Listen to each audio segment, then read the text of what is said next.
आज आपण अख्खा मसूरची भाजी करणार आहे। इथे मी मसूर रात्रभर भिजत ठेवले होते, बघा छान भिजले। आता सकाळी मी भाजी करायला घेतली आहे।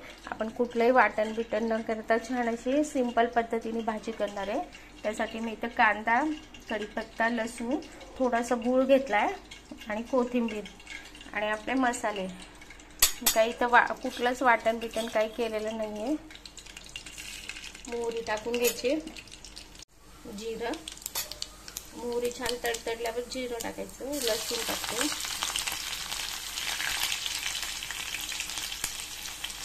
कढीपत्ता,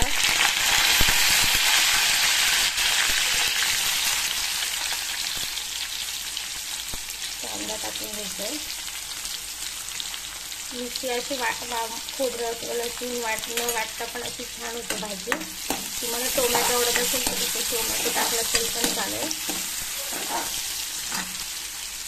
कांदा छान परतला की लगेच हळद टाकायची।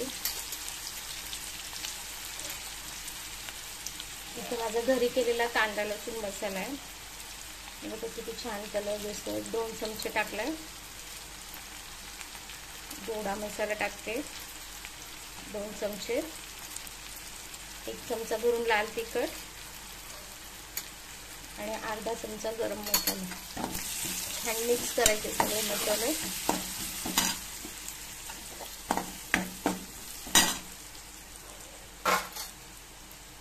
त्याच्यातच टाकून घेते गूळ।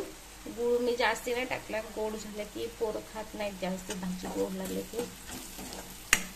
थोडासा चवीपुरता गूळ टाकलाय आणि आता आपण याच्यामध्ये हे मसूर टाकून छान परतून घ्यायचे। चवीप्रमाणे टाकायचं मीठ,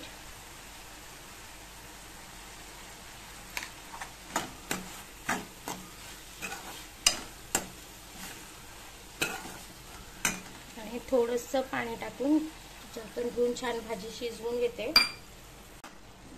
भाजी मस्त शिजत आली आपली, अजून थोडी शिजवायची आहे। आता याच्यात टाकू कोथिंबीर,